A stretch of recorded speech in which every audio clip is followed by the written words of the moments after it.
मूसा एक वंचित व्यक्ति बन चुका था और अब उसे एक विकल्प चुनना था, फिरौन और मृत्यु दंड का सामना करना या अपनी जान बचाने के लिए भागना।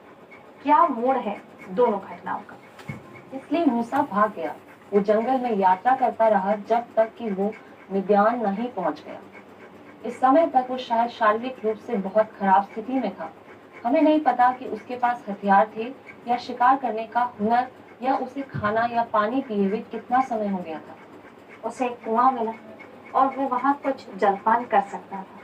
कुआं मिधान के लोगों के लिए, अपने मवेशियों के झुंडों के लिए पानी खींचने का केंद्रीय स्थान भी था। अब जो अगली चीज होती है उसमें एक बेहतरीन फिल्म के सभी गुण हैं। मैं चाहती हूँ कि हम इस दृश्य की कल्पना करें। जब मिदान के याजक रूएल की 7 बेटियां पानी भरने और अपने झुंड के लिए कुएं में पानी भरने के लिए पहुंचती है, तो चरवाहों का एक समूह दिखाई देता है। असुरक्षित महिलाओं को देखकर चरवाहे उपद्रवी बन जाते हैं और महिलाओं के झुंड को तितर-बितर कर देते हैं। बेशक चरवाहों और महिलाओं को इस बात का अंदाजा नहीं है कि हीरो उन्हें देख रहा है।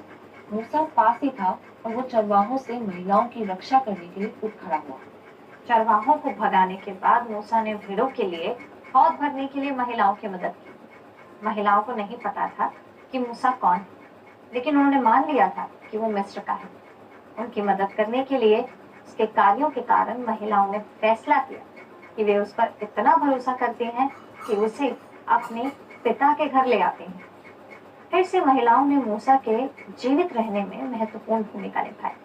रूएल की बेटियां मूसा के प्रति करुणा से भरी हुई थी और उन्होंने उसे एक ऐसी जगह प्रदान की जहां उसे भोजन मिल सके और वह रेगिस्तान के तत्वों से उबर सके।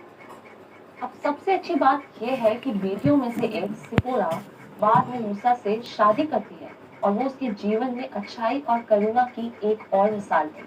जब वे साथ साथ काम करते थे, अपने बच्चों की परवरिश करते थे और प्रभु का काम करते थे, तो सिपोरा ने मूसा को परमेश्वर की ओर से मिले नए बुलाहट मिस्र लौटकर इब्रानियों को गुलामी से छुड़ाने में मदद की।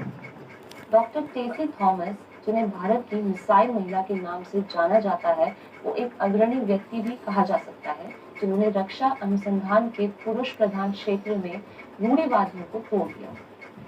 केरल के अलपुरा में 1963 में जन्मी टेसी सीमित संसाधनों वाले एक साधारण परिवार में पली बड़ी। आर्थिक तंगी के बावजूद उसके माता पिता ने शिक्षा को प्राथमिकता दी, जिससे उनके बच्चों में सीखने के प्रति प्रेम पैदा हुआ।